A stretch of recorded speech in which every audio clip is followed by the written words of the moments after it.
네, 강의 시작하겠습니다. 이제 뇌물죄에 관한 거 이제 좀 꺼내봅시다. 뇌물죄 굉장히 문제가 많은데, 이제 좀 앞으로 좀 나가겠습니다. 중복되는 거 하지 말고요. 예. 여기까지 했었고, 다음 문제였죠. 예.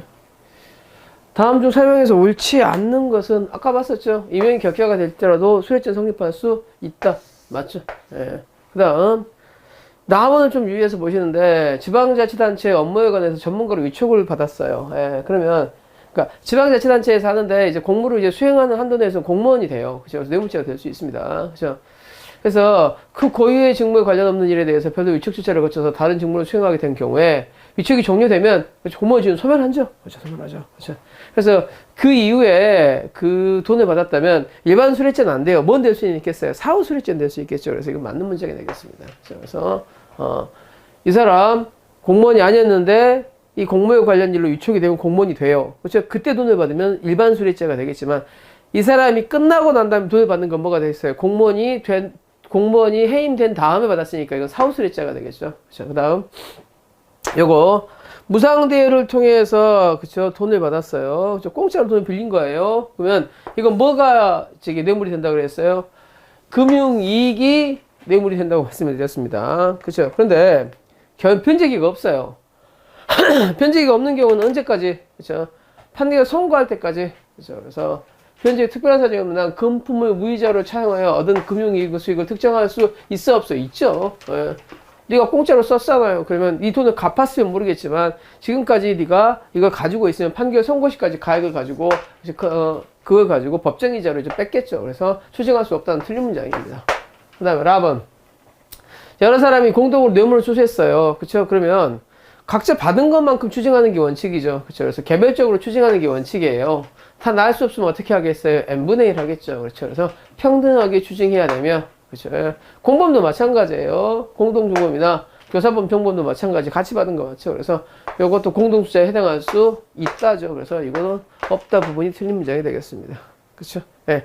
그 다음, 뇌물을 수수한 자가 공동정범, 교사범, 정범에게 뇌물을 일부를 사례금 명목으로 교부했어요. 이미 수수하고 난 다음에, 이제 일부를 이제, 줬어요. 그거는 뭐에 지나지 않아요? 부수적 비용의 지출에 지나지 않죠? 그렇죠. 그렇기 때문에 뇌물 수지자에게 효력 전부를 추징해야 된다. 이렇게 되겠죠. 예. 받고 난 다음에 위에 상납했단 말이에요. 받고 난 다음에. 그렇죠. 이건 뭐에 지나지 않는가? 자기의 그 소비 방법에 지나지 않기 때문에 이 사람한테 전체적으로 다 추징해야 되는 겁니다. 4번. 그 다음. 배임 수재자가 배임 증제자로부터 무상으로 빌려준 물건을 인도받아 사용하고 있던 중에 공무원이 됐어요. 아까 말씀드렸던 사건이에요. 그쵸? 그래서 요러면 일단은 사용하고 있던 물건을 계속 사용한 거 가지고는 그쵸? 그거 가지고는 이거는 새로운 뇌물죄가 된다 안 된다? 안 된다라는 거예요. 그렇죠? 하지만 아까 말씀드린 대로 사용기간을 추가로 연장해 주거나 아니면 임차를 소유로 바꿔주거나 이런 뭐가 되겠어요? 뇌물공여죄가 성립할 수 있겠죠. 이 정도로 보시면 되겠습니다. 그 다음에 10번 보겠습니다. 10번. 그렇죠? 예. 뇌물죄에 대해서 가장 옳지 않는 것은 수뢰죄, 증뢰죄, 필요적 공법이니까 그렇죠? 필요적 공법이라고 해서 둘 다 반드시 범죄가 성립해야 되는 건 아니라 그랬어요. 그래서 반드시 증뢰죄가 성립하고 수뢰죄가 성립해야 된다. 이건 아니라 그랬어요. 어떤 사안입니까? 이 사람이 그 장애인인 공무원이 택시를 타고 가고 있는데 택시 안에다가 돈 뭉치를 던졌던 경우입니다. 그렇죠? 그러면 요거는 직무와 관련해 돈을 준 거니까 증뢰죄는 맞죠? 하지만 이 사람은 받을 의사가 없어서 이걸 가지고 바로 신고한 경우예요. 그럼 수뢰죄는 돼요? 안 돼요? 안 됩니다. 그랬다 할지라도 증뢰죄는 된다? 안 된다? 된다. 이런 일을 생각하시면 쉽게 이해할 수 있겠습니다. 그래서 그 다음 2번. 1번이 틀렸고요. 2번. 뇌물로 받은 돈은 은행에 예금한 다음에 같은 액수를 증례자에게 반환했어요. 그쵸? 은행에 예금했으니까 이 사람은 이미 이익을 향수한 거죠. 오우, 자기 돈이 됐잖아요. 그쵸? 그래서 요거는 누구한테 수뢰자한테 전액을 추징해야 돼요. 그쵸? 예. 그 다음. 피고인이 뇌물을 받은 돈을 그 다른 사람한테 다시 뇌물을 공유했다 할지라도 이건 뭐에 지나지 않는다? 소비 일환에 지나지 않는다고 보죠. 그래서 누구한테? 그쵸? 1차 수뢰자한테 전액을 추징하게 되는 겁니다. 그 다음, 뇌물 내용 넓게 본다 그랬어요. 그쵸? 성적 욕구도 뇌물의 대상이 된다. 이렇게 보시면 되겠습니다. 그쵸? 그 다음에 12번으로 가겠습니다. 12번. 뇌물죄에 관한 다음 설명 중 옳지 않는 것은, 그쵸? 요거. 기현, 니은, 디귿, 리을, 미음이 있으니까 지문이 좀 많으니까 봅시다. 1번. 뇌물죄에 있어서는요, 그쵸. 성적 욕구도 뇌물죄 포함된다라고 그랬죠. 2번 틀렸네요. 그쵸. 그 다음 2번 봅시다. 공무원의 직무 관련성을 넓게 본다고 그랬어요. 그쵸. 그래서 현재의 직무, 장래나 과거에 담당했던 직무지만, 현실적으로 담당하지 않는다 할지라도, 그쵸. 그 관련 직무 관련성이 있는 모든 직무에 따라서, 그쵸. 일체의 직무를 말한다고 말씀드렸어요. 그쵸. 하지만, 뇌물 수수할 당시에 공무원의 주위에 떠나 있으면, 그쵸. 이거는, 그쵸. 일반 수뢰죄가 되는 거예요? 아니면 사후 수뢰죄가 되는 거예요? 사후 수뢰죄가 되는 거죠. 그렇죠? 그래서 일반 수뢰죄로 처벌할 수 있다. 이 부분이 틀렸어요. 직무 관련성은 되게 넓게 인정합니다. 그렇죠? 하지만 직무 관련성이 인정됐지만 현직에 있지 않는다면 이건 뭐가 되겠어요? 사후 수뢰죄는 될지언정, 그렇죠? 이거는 단순 수뢰죄는 되지 않는다라는 겁니다. 그다음에 3번. 임명권자에서 임명됐는데 이거 임명이 무효가 된 경우에도 수뢰죄는 성립한다 그랬어요. 그렇죠? 처벌할 수 없다라고 됐으니까 틀렸죠. 그렇죠? 예. 그다음. 1번. 피고인이 뇌물을 요구해서 증례자가 요구한 돈을 받았는데 이게 얼마였어요? 1억이었죠. 예, 그래서 갖고 있다가 반환했어요. 예, 그래서 일단 받긴 받았잖아요. 그렇죠? 그래서 뇌물죄 성립에 영향이 없다. 아까 말씀드렸잖아요. 그렇죠? 예, 그 사건입니다. 뇌물 공여죄가 성립하기 위해서는 뇌물을 공유하는 행위와 그렇죠? 받아들이는 행위가 필요적일 뿐 반드시 뇌물수죄가 성립해야 되는 것은 아니다. 그렇죠? 뇌물죄 주고받는 행위가 있어야 되는데 둘 다 범죄가 되는 것은 될 필요는 없다고 말씀을 드렸어요. 그렇죠? 그래서 여기까지 왔습니다. 했던 것들이니까 뭐 중복해서 하진 않겠습니다. 그렇죠? 그다음 뇌물죄에 관한 설명 중 옳지 않는 것은 조금 복잡한 문제가 있으니까 이건 한번 볼까요? 1번 공공기관 운영에 대해서 공기원입니까? 어찌됐든 국가 돈을 받는 사람이 그쵸? 예, 공무를 하면서 돈을 받는 게 뇌물죄가 되는 거잖아요. 그쵸? 그래서 공기업에 대해서 구체적인 공기업 지정에 대해서는 어디에 맡기고 있겠어요? 행정부 고시에 의하도록 한 것도 위임입법을 한 개를 일탈한 게 아니라고 봤어요. 그쵸? 그쵸? 예. 그 다음 2번 공무원이 수수 요구 약속한 금품에 대해서 직무행위에 대한 대가로서의 성질과 직무행위 외의 행위에 대한 성질이 불가분적으로 결합되어 있어요. 그렇죠? 그러면 정부가 직무 관련성 인정하는 거죠. 그렇죠? 그러니까 정치 자금 중에 일부가 뇌물이 들어있는 거예요. 그럼 뭐가 넣는 거야? 그건 뇌물로 봐야죠. 3번. 국가공무원의 지방자치단체의 업무에 대해서 전문가로서 위원 위촉을 받아 한시적으로 직무를 수행하는 경우와 같이 공무원이 그 직무와 관련이 없는 일에 대해서 별도 위촉 절차를 거쳐서 다른 직무를 수행하게 된 거. 그쵸? 요거. 아까 말씀드렸던 거예요. 그쵸? 이 사람이 공무원이 아닌데 국가 공무원으로서 위촉이 됐어요. 그럼 그때 받았으면 뭐가 되겠어요? 그쵸? 그건 단순 수뢰죄가 되겠지만, 그쵸? 종료됐어요. 종료됐으니 공무원직은 없어진 거죠. 이때 돈을 받았으면 뭐가 되겠어요? 사후 수뢰죄가 아니 일반 수뢰죄가 아니라 사후 수뢰죄가 되죠. 그쵸? 그래서 이건 틀렸어요. 그쵸? 그럼 답은 3번이 되겠습니다. 4번. 4번은 좀 특이한 거니까 4번을 보기 위해서 여기 왔는데, 뇌물 수수 때 이용된 공급 계약이 형식적 계약에 불과해요. 이게 무슨 말이냐면 뇌물을 주는데 그렇죠? 뭐 사회이사 같은 거 선임해서 주는 거예요. 직접 돈을 주기가 힘드니까 티나니까. 그러니까 일도 안 하는 사회이사를 해서 형식적인 고용 계약을 통해서 돈을 주는 거예요. 오케이? 아니면 뭐 컨설팅 계약이라든지 이런 식으로 뇌물을 많이 주죠. 그렇죠? 그래서 이렇게 주다 보면은 세금을 떼고 주잖아요. 그렇죠? 그러면 부가가치세를 거래 징수했다고 볼 수 없어. 부가가치세 내가 받은 게 아니잖아. 내가 수익을 받아야 뇌물이지. 그렇죠? 그래서 수수한 금액 전부가 범죄 이익에 해당하여 추징을 대상이 된다. 그렇죠? 그래서 요거 설령 부가가치세 명목으로 금전이 포함된 대가를 받았다고 하더라도 일부러 부가가치세로 거기에 징수했다고 할 수 없어. 수수한 금액 전부가 범죄 이익에 해당하여 추징의 대상이 된다. 그렇죠? 이렇게 보겠습니다. 그다음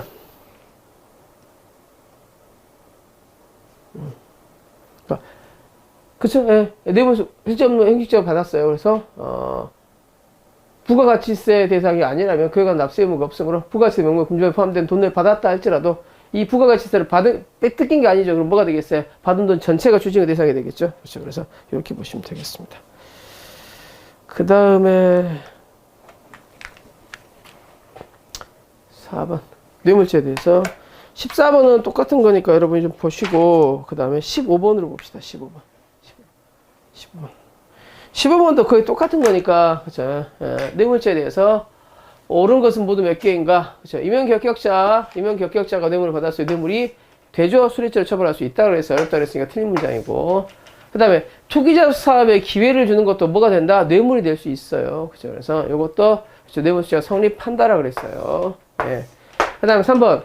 공무원이 그 직무에 관해서 금전의 무이자를 차용했어요. 그렇죠? 그러면 공소시효는 언제부터가 되는 거예요? 변제기가 아니라 이익을 받을 때부터. 그러니까 그 차용금 변제기가 아니라 그렇죠? 예. 이 금전은 겨부시부터. 그렇죠? 그래서 이것도 틀린 문장이고. 그 다음에 라면 증례물 전달자예요. 네가 가지라는 거 제3자를 주라는 거야. 제3자를 주라는 의미에서 너한테 준 거죠. 그렇죠? 그래서 증례물 전달자는 전달하였는지 여부와 상관없이 이 사람이 전달 목적으로 이 사람한테 줬을 때 내가 이 사람한테 뇌물을 주는 거예요. 아, 너 A를 갖다 줘라고 B한테 줬어요. 그럼 B가 A를 갖다 줄 목적으로 받은 때부터 뭐가 되는 거예요? 범죄가 성립하는 거죠. 그렇죠? 그래서 제3자에게 이 사람이 줬다 할지라도 자기는 전혀 받은 게 아니잖아. 그래서 뇌물 공여죄가 아니면 자기는 전달만 했으니까. 그렇죠? 그래서 뭐만 된다? 증례물 전달죄만 성립한다는 거예요. 그래서 뇌물 공여죄가 성립한다는 틀렸죠. 예. 나는 내가 뇌물을 준 거야. 제3자 거를 전달했을 뿐이야. 전달했을 뿐이니까 별개의 범죄가 된다, 안 된다? 안 된다. 이렇게 되겠습니다. 그렇죠? 예. 그 다음 16번 보겠습니다. 16번도 꽤 문장이 기는데 16번까지는 좀 봅시다. 다음 설명 중 가장 옳지 않는 것은 그렇죠? 공무원이 그 직무 대상이 되는 사람부터 금품 기타 이익을 받은 때에는 그렇죠? 그 사람의 접대 또는 소수받은 것으로 사회상규에 비추었을 때 의뢰상의 대가에 불과한 것을 얘기하지나 개인적인 친분관계에서 교문상의 필요에 의한 것을 명백히 인정할 수 있는 경우 등 특별한 사정이 없는 한 직무 관련성이 없는 것을 볼 수 없고 어떤 사건이었어요? 서울대학교 무슨 이제 그 교수 사건이었죠. 교수가 재원하는데 돈을 엄청나게 많이 받았던 경우예요. 그죠? 예. 그래서 이걸 과연 축의금으로 볼 수 있느냐? 축의금으로 보기 몇 천만 원, 몇 억에 가까운 돈이 축의금이라고 볼 수 없죠. 그죠? 그래서 사교적 의뢰의 형식, 즉 축의금이라는 형식을 비쳤다 할지라도, 그죠? 이게 아무리 봐도 교수 임용의 대가로 볼 수밖에 없다면 이건 뭐가 된다는 거예요? 뇌물이 된다는 거예요. 그래서 뇌물이 된다. 이런 겁니다. 그죠? 이번 아까 봤었죠. 이제 지방자치단체 업무에 관해서 전문가 위촉을 받았으나 위촉이 해촉이 됐어요. 그렇죠? 그러면 이 사람은 공무원이야, 공무원이 아니야? 공무원이 아니기 때문에 그렇죠? 그래서 사후 수뢰죄는 변론으로 할지라도 뭔 안 된다는 거야? 단순 수뢰죄는 안 된다는 거예요. 그렇죠? 그다음 3번. 제3자 뇌물 공여죄는 뭐가 있어야 돼요? 부정한 청탁이 있어야 돼요. 부정한 청탁. 그렇죠? 그래서 부정한 청탁이라는 것은 그렇죠? 명시적, 묵시적인 의사표시에서도 가능해요. 예. 근데 이때 직무집행의 대가라는 점에서 공통인식이나 양해가 존재하지 않고 막연한 선처가 가지고는 부정한 청탁이 있다고 볼 수는 어렵다는 거예요. 그죠? 그래서 직무집행에 관해서 준다! 라고 하고 거기에 대한 게 전혀 없었다면 그거는 막연한 청탁이라고 그래서 이거는 막연한 청탁은 막연히 선처 이 정도 가지고는 부정한 청탁이 있었다고 보긴 하려고 부정한 청탁이 있어야 되는 거예요. 청탁이 있었어요. 그죠? 이건 아니죠. 그래서 요거 그래서 요거 이렇게도 기억을 해두시고요. 그래서 막연한 선처는 부정한 청탁이 아니다 정도로 기억해 두셔도 되고요. 예. 그 다음에 4번 여러 사람이 공동으로 뇌물을 수수한 경우에 그 가액을 추징하려면 실제로 분배받은 금품을 개별적으로 추징해야 되고 그죠? 그렇죠? 가액을 할 수 없으면 공등하게 n분의 1 한다 그랬어요. 그렇죠? 그래서 이 공범에는 뭐도 포함한다? 교사범도 포함한다. 종범도 포함한다라고 말씀드렸습니다. 똑같은 문장이니까 보지 않겠습니다. 그렇죠? 그 다음에 18번 보겠습니다. 18번. 17번, 18번. 18번 봅시다. 뇌물죄에 관한 기술 중 가장 옳지 않는 것은 뇌물죄입니다. 예. 뇌물죄의 직무 굉장히 넓게 본다고 말씀드렸습니다. 법령에 의한 직무, 현실 과거에 담당했던 직무, 현실적으로 담당하지 않았다 할지라도 직무 관련 가능성이 있으면 공무에 포함될 수 있어요. 그렇죠? 그 다음에 2번을 보기 위해서 왔습니다. 수의계약을 체결하는 공무원이 그쵸? 예. 공사업자한테 5억 원이면 계약할 걸 얼마에 계약을 한 거예요? 10억을 계약한 거예요. 그래서 이 차액인 5억 원을 돌려받은 거예요. 그러면 이거는 공사업체가 이 공무원한테 돈을 준 거예요? 아니면 이 공무원이 국가돈을 처먹은 거예요? 이 공무원이 국가돈을 처먹은 거죠. 그래서 뭐에 해당하겠어요? 이거는 횡령이죠. 이 기업한테 돈을 받아야 뇌물이지 이 사람은 뭐야? 국가돈을 기업을 통해서 빤 거죠. 그렇죠? 그래서 이건 뭐라는 거야? 이건 횡령에 해당한다는 거예요. 맞는 문제입니다.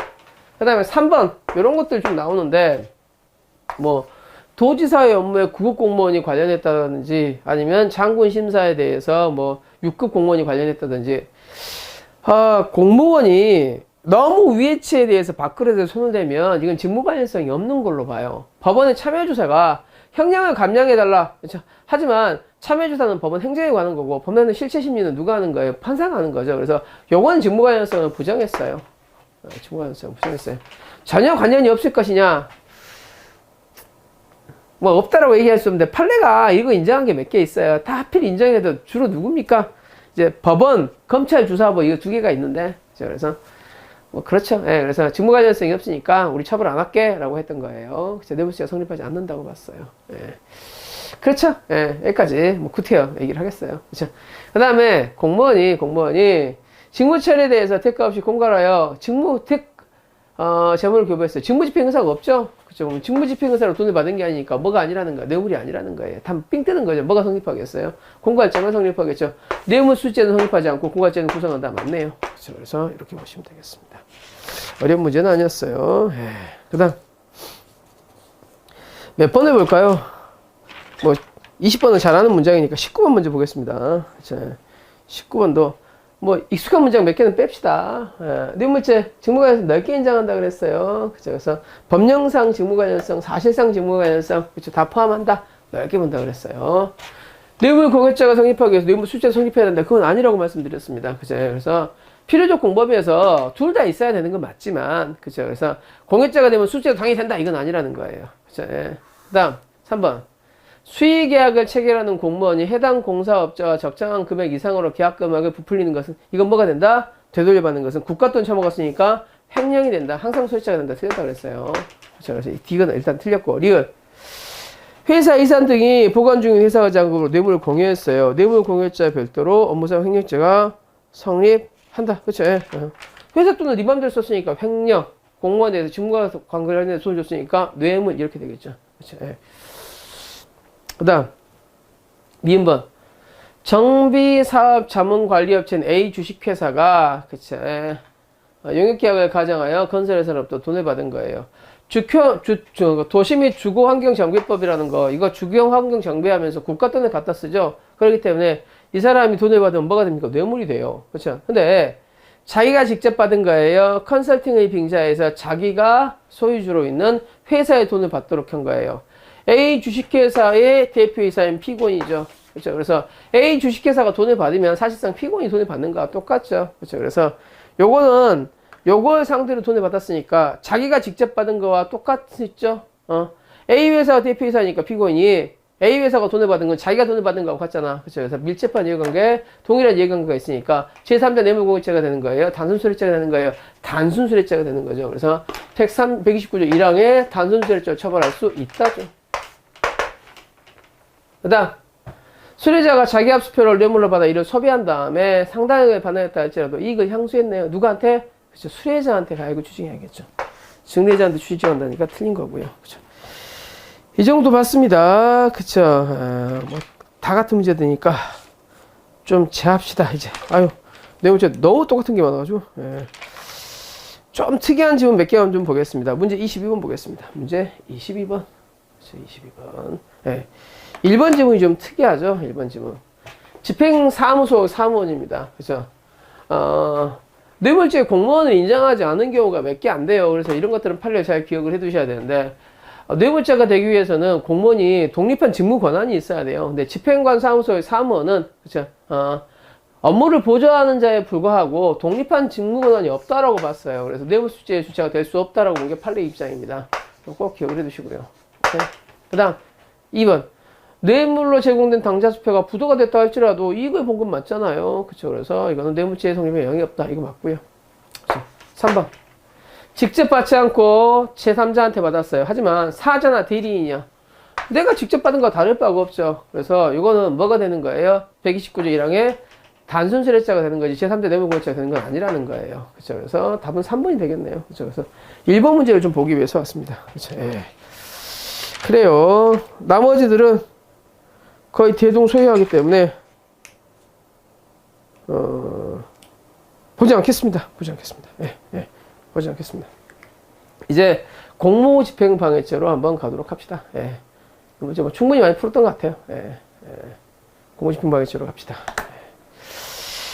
공무집행 방해죄도 굉장히 중요한 범죄입니다. 그래서 여러분들이 좀 꼭꼭 보셔야 되고, 근데 뭐 그게, 그러니까 공무집행 방해죄는 일반 공무집행 방해죄가 있어요. 공무원을 폭행 협박으로 성립하는 일반 공무집행 방해죄가 있고, 그거보다 우리 시험에 좀 어렵게 나오는 거 위계에 대한 공무집행 방해죄가 훨씬 많이 나옵니다. 그렇죠? 공무원을 속였을 때 이제 위계에 대한 공무집행 방해죄가 나오는데, 그죠? 좀 보도록 합시다. 예. 1번 공무집행 방해죄 성립하지 않는 것은 공무원을 폭행 협박했어야 돼요. 자, 1번 보세요. 내가 음주운전 단속을 하고 있었는데 피로증 좀 보십시다 이렇게 하니까 술 냄새를 풍기면서 이 사람이 그냥 가버린 경우예요. 그렇죠? 그래서 경찰관이 쫓아가다가 어떻게 됐어요? 차문을 잡고 쫓아가다가 차문을 놓치면서 이제 쓰러졌던 경우예요. 때렸어요. 폭행이라고 볼 수는 없죠. 예. 유리창을 진작 놨어야죠. 예. 경찰관이 이제 습관적으로 갑자기 차가 가니까 잡아야겠다는 생각으로 유리창을 잡아버린 거예요. 막 끌려간 거예요. 그렇죠? 그래서 요거는 폭행이라고 도저히 볼 수는 없습니다. 그렇죠? 그래서 이거는 폭행이 아니에요. 그렇죠? 공직방해 안 되겠죠. 성립하지 않는 거 고르라 그랬으니까 기억은 맞네요. 그 다음 2번. 공무집행 방해죄가 되기 위해서는 적법한 공무집행을 하는 공무원을 패스해야 되죠. 그렇죠? 근데 현행범의 요건을 갖추고 있었다고 인정되지 않는 상황이에요. 예. 현행범이 현행범 아니에요. 현행범 아니죠. 그렇죠? 그러면 현행범 체포, 영장주의 예외인 현행범 체포에 해당하지 않아요. 동행을 거부하고 있는데 강제로 끄집갔어요. 그러면 이무동행이 불법 체포야. 불법 체포죠. 불법 체포. 불법 체포에 대해서 이를 저항한 두드려 맞았다 할지라도 적법한 공무집행을 해야 공무집행 방해죄가 되는 거죠. 적법한 공무집행이 아님에도 불구하고 폭행을 당했다. 그럼 뭐가 되는 거예요? 정당방해가 되는 거거나 아니면 공무집행 방해죄 자체가 안 되는 겁니다. 그래서 요거 공무집행 방해죄 자체가 안 돼요. 왜? 공무집행 방해죄가 되기 위해서는 적법한 공무집행이 있어야 되니까. 그렇죠? 예. 그다음 이것도 마찬가지예요. 노역장 유치 집행을 위해서는 영장이 있어야 돼요. 근데 형 집행장을 가지고 있지 않았어요. 여러분 지나가다가 사법경찰 어떤 시커먼 미안해요.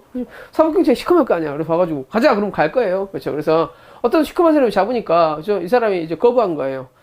이 거부는 적법한 공무집행이 아니기 때문에 이 거부에 따를지라도 공무집행 방해죄가 된다 안 된다? 안 된다. 공무집행 방해죄가 다 안 되네요. 성립하지 않는 걸 고르라고 그랬으니까 기억니은 딕을 다 맞네요. 그 다음 2번 불신검문에 관한 사항이죠. 그죠? 검문 중이었어요. 자전거를 이용한 날치기 사건의 범인과 흡사한 인상착의 피고인이 그러니까 무전을 받은 거예요. 현행범 체포는 아닙니다. 저기서 무전이 왔죠. 그렇죠? 아, 거기 뭐 검은색 바지에 갈색 옷을 입은 애가 자전거 타고 갈 거예요. 그 사람 범인인 것 같습니다. 좀 부신검문 좀 해주십시오라고 한 거예요. 무전을 받는 사람은 내가 범행을 본 것이 아니기 때문에 현행범 체포는 아니에요. 그래서 확인해 보기 위해서 이제 부신검문을 했죠. 근데 계속 전진합니다. 그렇죠? 채차 가로막았어요. 이 정도 가지고는 우리가 불법 체포를 한 거라고 볼 수는 없어요. 그거는 적법한 강제력 행사의 범위에 포함되기 때문에 적법한 부신검문이고요. 적법한 부신검문을 하는 경찰관을 뺐으니까 뭐가 되겠어요? 그럼 공직방해 되겠죠. 그 다음 미인번 자신이 운영한 술집에서 떠들며 놀다가 주민신고를 받아 경찰관이 오니까 그렇죠? 경찰관한테 가서 경찰관을 때렸으면 공직방해 될 텐데 때렸어요. 폭언을 했어요. 폭언을 한 건 위력에 해당할 뿐 폭행은 아니에요. 그래서 이거는 공직방해 안 됩니다. 그래서 이 정도면 뭐 어려운 문제는 나도 이거 쉬운 문제도 아니지만 이 정도는 푸실 수 있어야 될 거라고 생각이 되네요. 그 다음 공무집행방해죄에 대한 다음 설명 중 가장 옳지 않은 것은 공무집행방해죄 폭행은 직접적인 유형력 행사뿐만 아니라 간접적인 유형 행사도 포함한다. 맞죠? 그다음 2번 현행범 체포 후 적법성은 체포 당시 구체적인 상황을 기초로 객관적으로 판단해야 되고 사후의 범위로 인정되었는지 알 것은 아니다. 맞죠? 그렇죠. 예. 그래서 그래요. 그다음 3번 공무집행방해죄에서 직무집행이라는 것은 현실적으로 행하고 있을 때만 가리키는 것은 아니에요.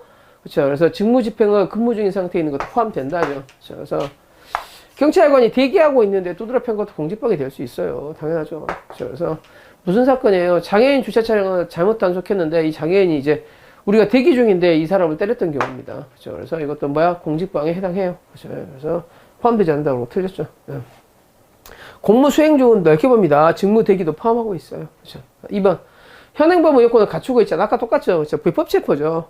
불법 체포하는 사람에 대해서 반응했다 할지라도 공직방해 된다 안 된다? 안 된다라고 그랬어요. 그렇죠. 공직방해라고 할 수 없고. 그렇죠. 여기서 상해를 입혔다 할지라도 뭐가 된다는 거예요? 정당방해가 된다는 겁니다. 그렇죠. 그래서 맞는 문장이 되겠습니다. 네. 그래요. 3번 좀 봅시다. 3번. 앞부분 문제는 좀 천천히 볼게요. 예. 공무집행 방해죄에 대해서 다음 중 옳은 것은 기억범팔이 좀 유명하죠. 예. 갑시청 옆에 차량 농성을 하기 위해서 천막을 설치하고 있어요. 예. 허가도 안 받고 천막을 설치하니까 공무원들이 어떻게 하겠어? 이걸 제거를 하겠죠. 근데 경무원은 때린 거예요. 그렇죠? 이 공무원 행위는 적법하죠. 도로관리권에 의한 적법한 공무집행을 하는 공무원을 때렸으니까 이건 뭐가 되겠어? 공무집행 방해죄가 되겠죠. 이거 말고 이 천막이 적법하게 설치되는데 이거를 개고처분 없이 철거하는 것은 불법 행정이 됩니다. 그죠? 개통시비잖아요, 여러분들. 행정법 배우시니까 알 거고. 그러면 이건 뭐가 되겠어요? 이거는 불법한 공무집행이면 공직방이 될 여지는 있지만 이건 적법이라고 써있잖아요. 도로관리권에 근거한 공무집행을 하고 있으니까 적법한 공무집행한 공무원을 때렸으니까 뭐가 된다? 공무집행방해죄가 된다. 이렇게 되겠습니다. 그 다음 2번. 공무집행방해죄는 공무원은 적법한 공무집행을 전제로 되는데 공무집행이 적법했는지 여부는 사후적으로 판단한다. 행위 당시를 가지고 판단한다. 행위 당시를 가지고 판단한다. 그래서 행위 사후에 판단할 것이지 이 부분이 틀렸어 벌써. 그래서 니은 틀렸네요.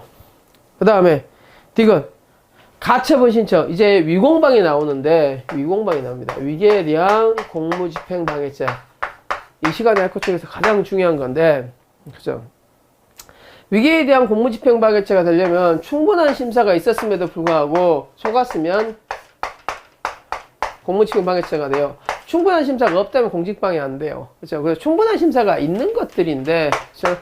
뭐 그럼 주로 이제 시험 같은 게 많아요. 시험이나 채용 같은 게 많아요. 근데 아닌 거 하나 있어요. 나중에 보겠지만 뭐 논문에 관한 게 하나 있는데 그거는 좀 이따 판례를 한번 보실 거고.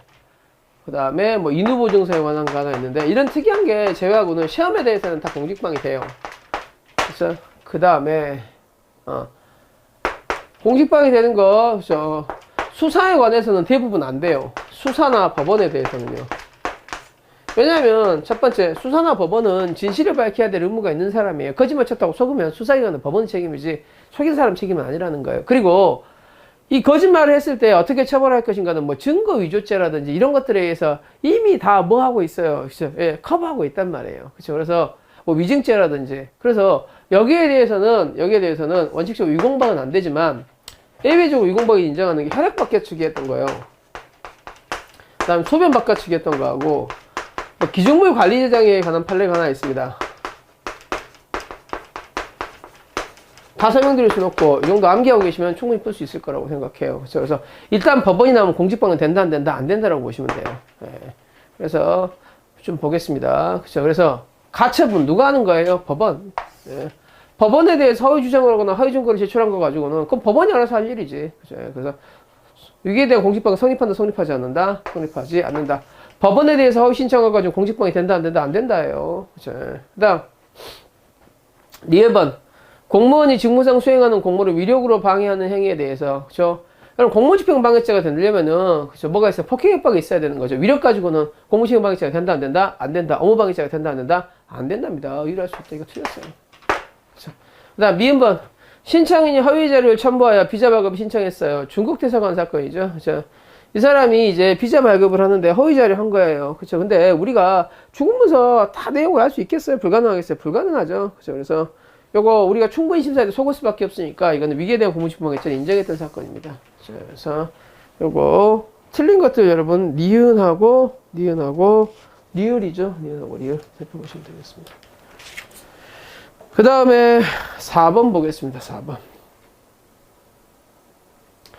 위공방으로 처벌할 수 있는 경우를 봅시다. 그렇죠? 예, 위공방 1번 이미 가처분에서 나왔어요. 예. 법원에 대해서 허위 신청하는 것은 공직방이 된다 안 된다? 안 된다 그랬어요. 그래서 처벌할 수 있는 경우 아니네요. 그 다음 2번 불신검문. 그렇죠. 예. 이거 이제 비슷한 사안인데 불신검문하는 경찰관에서 폭행을 했어요. 근데 이 사람이 왜 불신검문을 하는지 알았어요. 그러니까 무슨 말이냐면 불신검문을 하기 위해서는 소속과 이유를 밝혀야 돼요. 근데 이 사람이 하도 난리를 치고 있으니까 소속과 이유를 밝힐 새도 없었어요. 근데 상대방은 왜 내가 불신검문 받는지를 알았단 말이야. 도둑질한 사람이어서. 그렇죠? 그래서 이 사람이 경찰관이고 이 사람이 불신검문한 이유를 충분히 알고 있었다면 고지하지 않았더라도 이거는 적법한 공무집행이 된다는 거예요. 그래서 적법한 공무집행하는 경찰관 때렸으니까 뭐가 되겠어? 공직방이 되겠죠.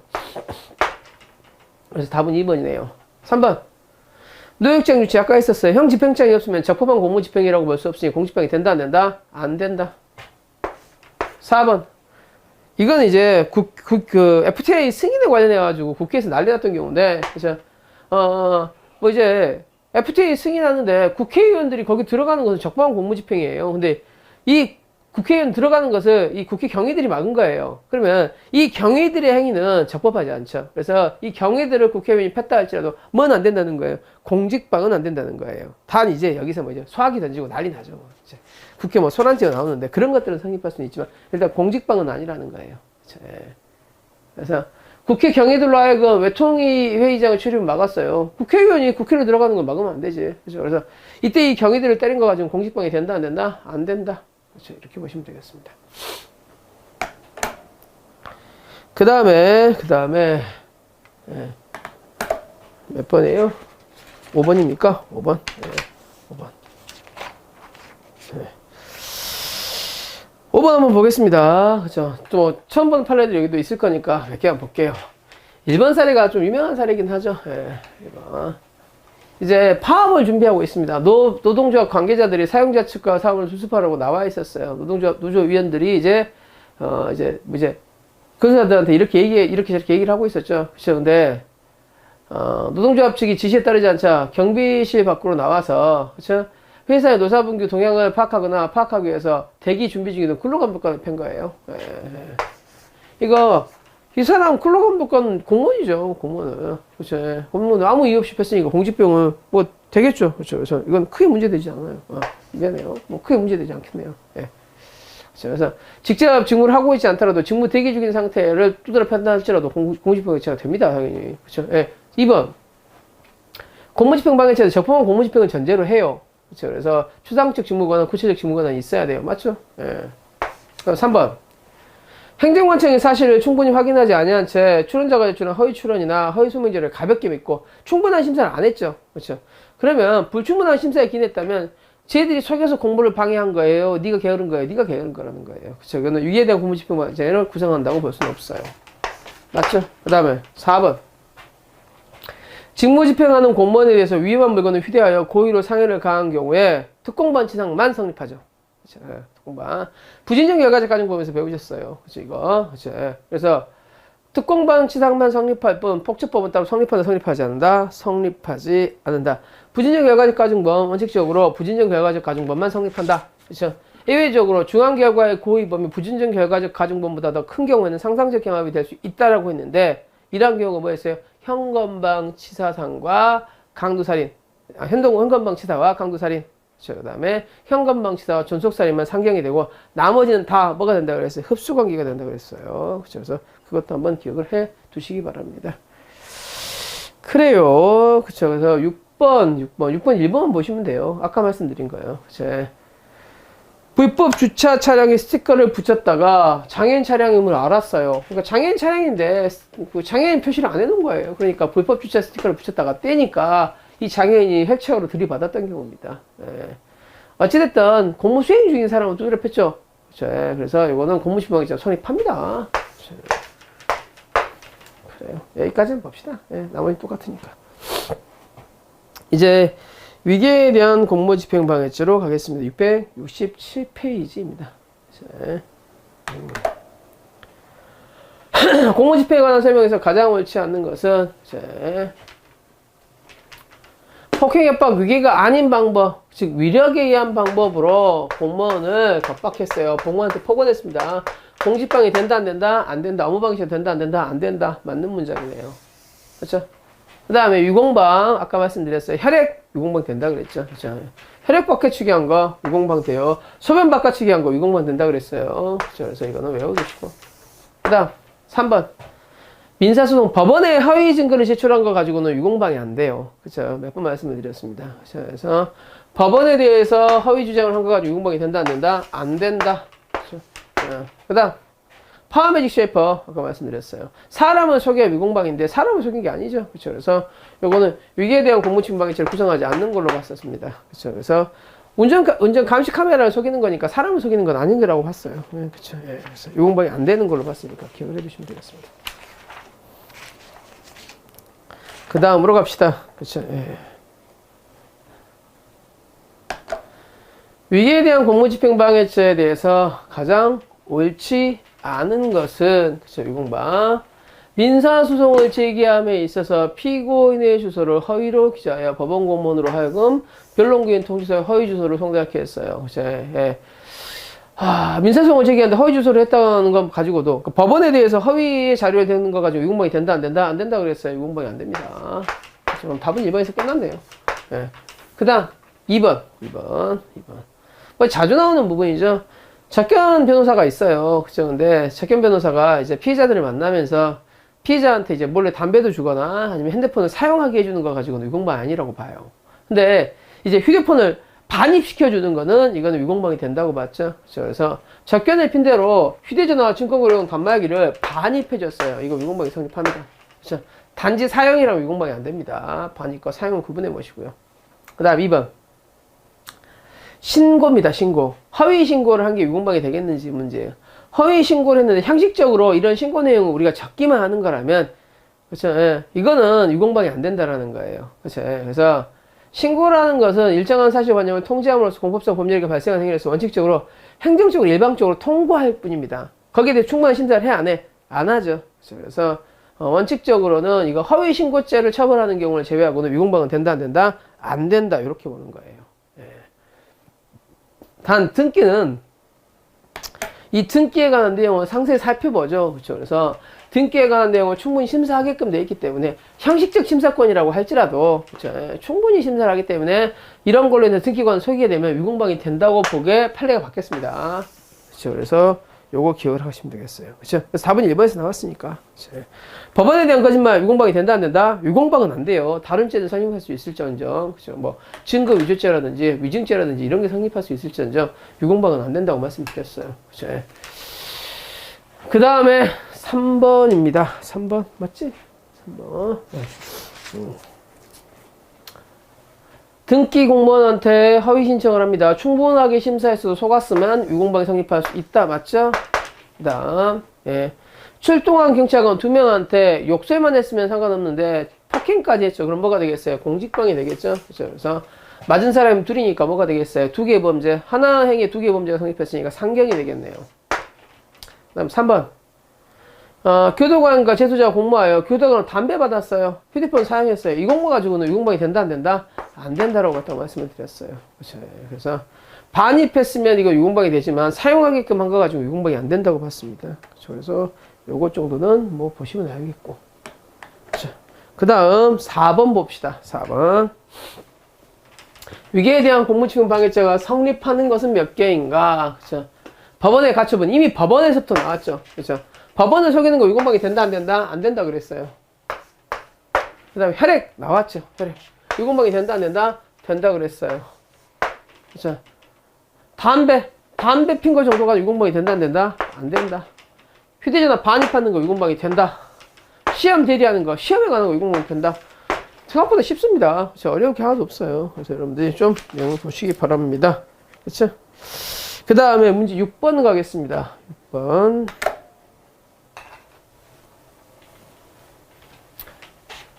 등기 신청인이 제출한 허위의 소명 자료 등에 의해서 등기관이 충분한 심사를 했음에도 불구하고 속을 수밖에 없었다고 유공방이 성립한다 그랬어요. 그렇죠?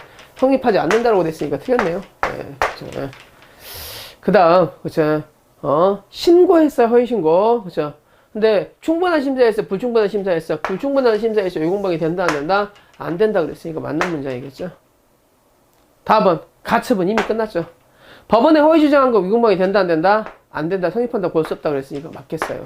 그 다음에 라본 판례는 의외로 자주 나오니까 좀 기억을 합시다. 자, 화물 운송 주선 사업자예요. 화물을 이제 운송하는 거에 대해서 중간에 이제 주선하는 사람인데, 이 사람이 이런 주선하면서 돈이 확실히 지급된 거는 확인할 수 있어야 되니까 통장을 내게 합니다. 근데 통장의 내용을 그렇게 많이 보지 않아요. 근데 통장에 좀 돈 있는 것처럼 보이기 위해서 통장을 좀 뻥튀기 한 거예요. 그렇죠?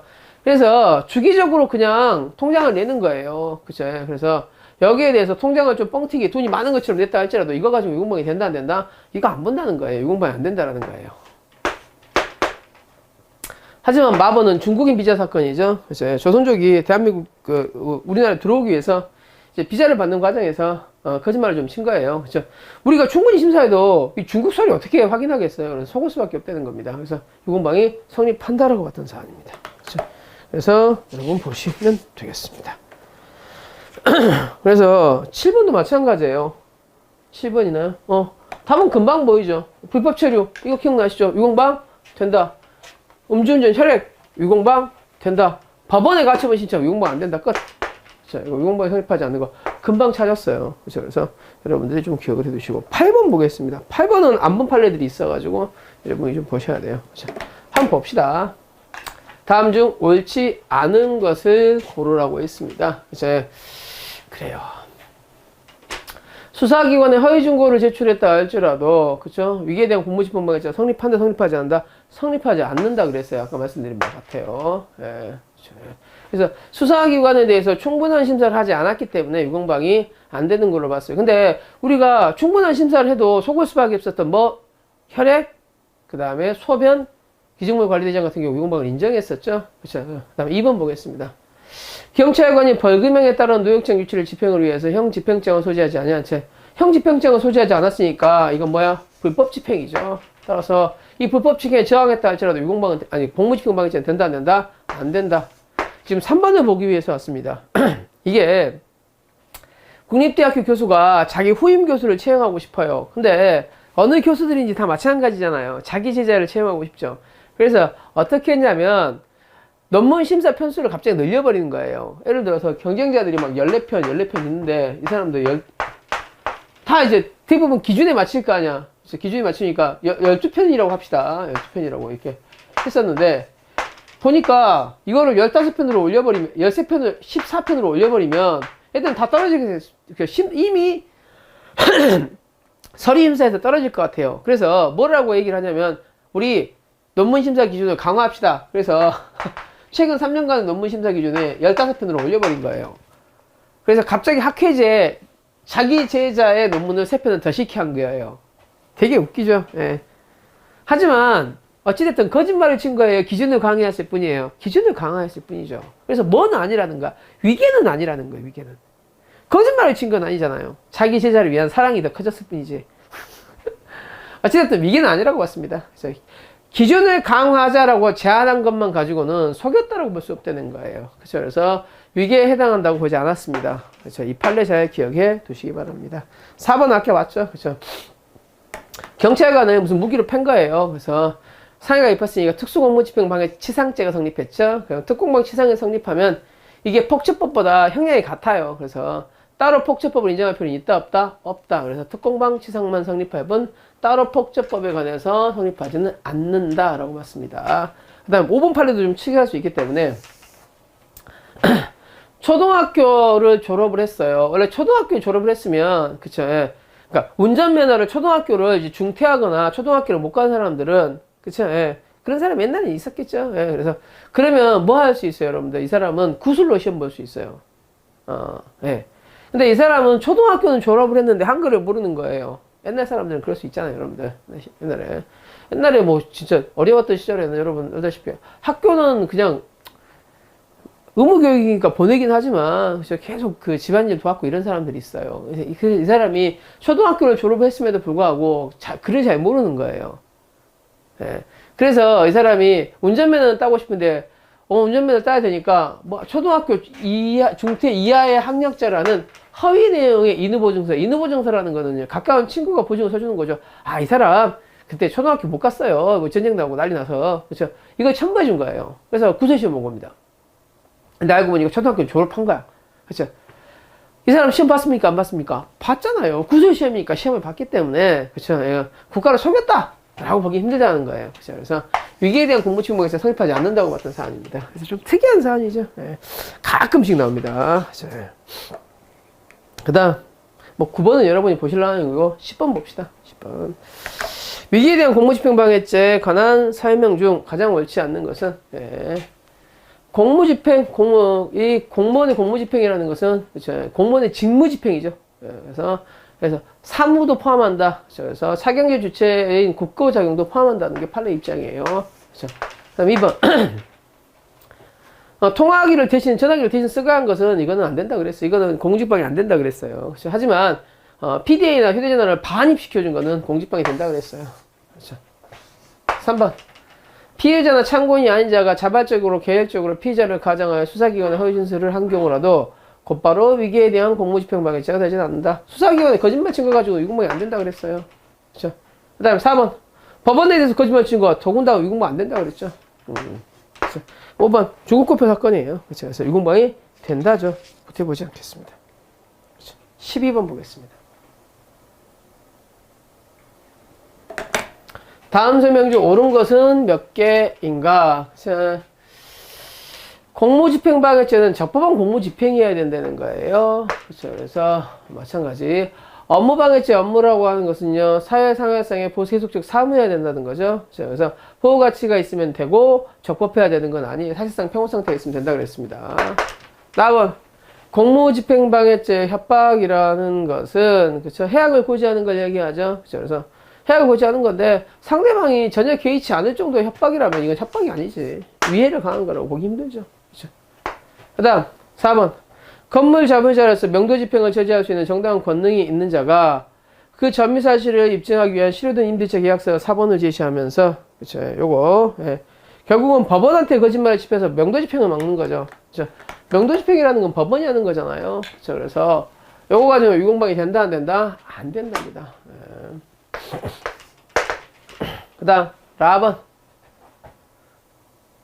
입찰방해죄에 있어서 가격을 된다고 볼 수는 없다라고 됐으니까 맞는 문장이네요. 그쵸? 그래서 명도집행을 저지하기 위해서 허위 임대차 계약서를 썼다 할지라도 법원에 대해서 허위의 사실을 적시하는 거가 좀 공직방이 된다 안 된다? 안 된다 그랬어요. 유공방이 안 된다 그랬어요. 그쵸? 그 다음에 4번. 입찰방해죄 행위는 가격을 결정하는데 입찰방해죄입니다. 입찰방해죄. 그래서 담합이 있으면 입찰방해죄가 되는 거죠. 그래서 담합에 있어서 입찰방해 결과가 발생해야 될 건 아니라 그랬어요. 그렇죠? 그래서 입찰방해죄는 가격을 결정하는데 적법하고 공정한 경쟁 방법을 해야 하는 행위도 포함되므로 그러니까 가격 결정 자체가 방해되지 않았다 할지라도 그렇죠? 이미 담합을 했다면 입찰방해죄가 된다는 거예요. 그렇죠? 그래서 입찰 가격에서 입찰 실시자의 이익을 해하거나 입찰자의 부당한 이익을 얻게 되는 것이 아니었다 할지라도 이미 담합을 했다면 그렇죠? 입찰을 공정을 해야 한 것이 되니까 입찰방해죄가 된다라고 말씀을 드렸습니다. 그렇죠? 그 다음에 어디 볼까요? 14번 보겠습니다. 14번. 다음 중 위계에 대한 공무집행방해죄가 성립하는 것은 그죠? 위장 자수 가지고는 유공방 안 돼요. 단 수사기관에서 허위 자수를 한 경우는 뭔 되겠어요? 범인은닉죄는 되겠죠. 범인은닉죄는 되겠죠. 마찬가지 수사기관에 허위 진술한 거는 이거는 유공방 안 돼요. 단 이거를 지나쳐서 이렇게 혈액을 바꿔치기 하거나 그렇죠? 혹은 소변을 바꿔치기 한 거는 유공방이 될 수 있다 그랬어요. 그렇죠? 맞네요. 그다음 민사소송. 법원에 대해서 허위사실을 주장하는 것은 유공방이 안 된다고 봤어요. 그 다음 미음. 허위 자료를 첨부하여 비자 발급 신청을 하였고 이에 대해서 충분히 심사를 하였으나 속을 수밖에 없었다면 예, 이때는 유공방이 된다 그랬죠. 아까 중국 교포 사건입니다. 생각보다 어렵지 않습니다. 유공방이. 그렇죠? 그래서 기준을 가시고 좀 암기해 두시면 생각보다 좀 쉽게 풀 수 있지 않을까 이런 생각을 해봅니다. 예. 그 다음에 특공방, 특수한 공무집행방해죄까지는 일단 하고 쉽시다. 그치? 그러면 이제 제일 마지막 시간에 도주하고 범인이 무고만 하면 되니까, 그치? 끝낼 수 있을 것 같아요. 예. 특공방, 특수한 공무집행방해죄에 대해서 한번 보겠습니다. 옳지 않은 것은 형사사건을 조사하던 경찰관이 스스로 판단에 따라 자신이 보관하고 있던 진술서를 임의로 피고인에 넘겨줬어요. 그러니까, 이 공용서류 무효죄를 물어보려고 하는 건데, 경찰관이 이제 이 참고인보다 진술서 쓰세요라고 했는데, 아, 그거, 뭐, 다른 걸로 다시 쓰실 거예요? 그럼 그거 주세요. 뭐 버리시고. 라고 했다면, 아니면 피고인보다, 야, 너 진술서 써. 근데 피고인 진술 쓰고, 야, 이거 아니라 딴 걸로 다시 쓸 거야? 그래, 딴 걸로 다시 써봐. 라고 해서 피고인한테 진술 다시 돌려준 거야. 그러면 경찰관이 안 쓰겠다는 거죠, 이거. 그죠? 폐기할 의도에 처분한 것으로 봐야 되니까, 이거 찢었다고 공용서류 무효죄라고 주장하면 안 된다는 거예요. 그죠? 그래서, 공용서류로서 성질을 상실하였다고 봐야 하니까 공용서류 무효죄에 해당하지 않는다. 이렇게 보겠습니다. 맞아요. 그 다음에 2번. 특히 공무원이 충분한 심사를 했어도 속았어요. 그럼 뭐가 되겠어요? 공무집행방해죄 성립할 수 있다. 이렇게 되겠죠. 3번. 압류물을 직행관의 승인 없이 임으로 관할구역 밖으로 옮겼어요. 그렇죠? 그럼 뭐가 되겠어요? 공무상 필포시 무효죄가 성립하겠죠. 그렇죠? 그 다음 4번. 부동산 강제 침해 집행효용 침해죄 입법 취지 체계로 봤을 때 그렇죠? 객체는 강제 집행으로 명도 인도된 부동산에 강제 집행으로서 퇴거 집행된 부동산은 포함된답니다. 이게 무슨 말인지 4번만 좀 보겠습니다. 이제 공용소로 무효죄라는 것은 그 강제 집행 효용 침해죄라는 것은 강제 집행이 끝난 상태를 함부로 깨버리는 것을 이제 처벌하는 거예요. 그래서 내가 이 집을 이 사람한테 이 명도해줬어요, 법원이. 그쵸? 그러면 이 명도된 부동산에 대해서 전주인이 들어가서, 야, 아직도 내 거야! 이렇게 행패를 부리거나, 이런 것들을 처벌하게 되는 거예요. 또한, 엉뚱한 사람이 이 집에서 살고 있으니까 이 사람을 퇴거 조치시켰단 말이야. 그쵸? 그러면 이 퇴거도 뭐 하는가? 법원에 의한 강제 집행의 결과죠. 그쵸? 그래서 이 퇴거시킨 사람이 다시 들어와서 거기서, 그쵸? 거기 살고 있는 것도 뭐가 된다는 거예요? 강제 집행 효용죄가 된다는 겁니다. 그쵸? 그래서 포함된다죠. 포함되지 아니한다가 아니라. 그쵸? 그래서 답은 4번이 되겠습니다. 이 판례는 중요하니까 결론을 좀 기억해 두시고요. 그쵸? 그 다음.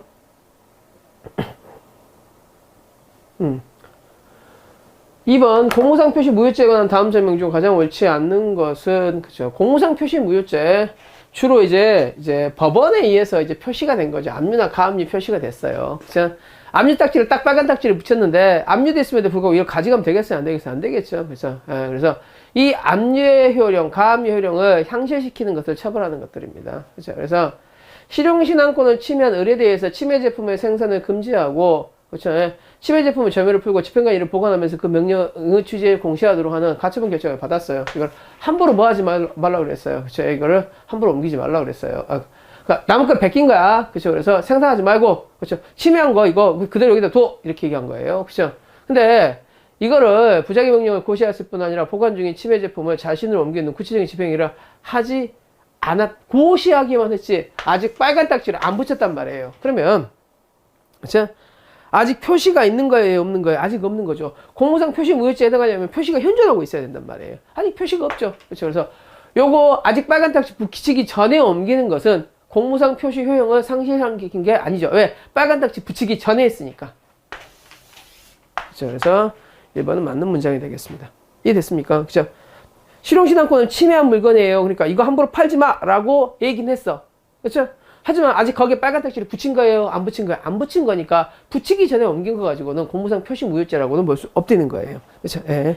그 다음 공무상 직무에 관해서 실시한 범행 등의 표시가 유효함에도 불구하고 공무원 표시가 유효함에도 불구하고 그렇죠? 법률상 효력이 없다고 믿은 경우에는 그렇죠? 정당한 이유가 없는 이상 뭐가 되겠어요? 범죄가 되겠죠. 그렇죠?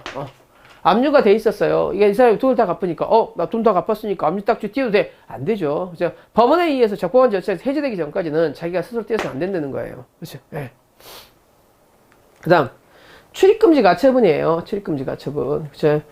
여기 함부로 들어가지 말라고 이제 붙인 거예요. 근데, 뭐, 집주인이 들어와도 된다 그래. 그러면, 이거 가처분 효용을 상실시키는 건 아니죠. 그렇죠? 그래서, 이거. 동의를 받고 출입하는 경우에는 표시를 회한 것이라고 볼 수 없겠어요. 예. 그 다음 4번 4번은 뭐냐면 요거 문장이 여기입니다. 여기까지. 예. 공무원이 직권을 남용해서 위협하기 실시된 봉인 또는 압류기타 가시처분이 명백하여 이게 절차를 완전히 이제 위반해서 빨간 딱지를 붙인 거예요. 그래서 법률상 당해무효 부존재라고밖에 볼 수 없어요. 법원에 뭐 결정을 받지 않고 붙였거나 아무튼 중대한 흠결이 있는 거예요. 그죠? 그러면 압류 딱지 자체가 완전히 잘못된 거죠. 이때는 표시 무효죄가 될 수 없죠. 이때는 표시 무효죄의 객체가 될 수 없다라고 했어요. 그죠? 여기까지. 안 한다 할 것이지만 공무상 표시의 절차상 실체상 하자가 있다 할지라도 그러니까 이게 압류에 대해서 실제 채권이 없음에도 불구하고 압류가 발행이 된 거예요. 그러니까 알고 보니까 채권이 없었다 할지라도 법원이 일단 압류 딱지를 붙였으면 함부로 떼면 된다 안 된다? 안 된다. 그래서 압류가 표시가 있었다면 객관적 일반적으로 공무원이 직무에 관하여 실시한 봉인으로 인정될 수 있는 상태라면 그렇죠. 이걸 함부로 떼면 공무상 표시 무효죄가 된다. 그렇죠. 그래서 공무상 표시 무효죄 절차상 완전히 중대한 하자가 있어서 무효다, 부존재다 이렇게 볼 수 있으면 뭐가 되겠어요? 이때는 공무상 표시가 없는 거죠. 그렇죠. 그러면 이럴 때였다 할지라도 공무상 표시 무효자가 되지 않지만 압류 자체가 이름 존재하고 있다면 그죠? 이 압류 채권이 부존재하거나 먼저 이미 변제되었다 할지라도 그죠? 이 표시는 일단 있는 거니까 이를 함부로 떼는 것은 뭐가 된다는 거야? 공무상 표시 무효자가 된다 이렇게 되겠죠. 예. 그 다음에 5번 예. 가처분입니다. 가처분 장래적으로 처분을 금지하는 거죠. 그렇죠? 그래서 익히 전부터 사용하고 있었다면 계속 사용했다. 앞으로 사용하지 말라고 그러는 거지. 과거에 사용했던 거를 계속 사용하는 걸 처벌하는 건 아니잖아요. 그렇죠? 그래서 금지하는 건 아니잖아요. 그래서 요거 이미 사용하고 있던 것을 계속해서 사용했다 할지라도 그거 가지고는 공무상 표시 무효죄를 구성한다고 볼 수는 없어요. 그래서 답은 5번이 되겠습니다. 그래서 여기 예, 여기까지 받고 좀 쉬었다가 그렇죠? 표시 무효죄 한 문제만 더 보고 그 다음에 마지막 사법기능에 관한 제로 가겠습니다.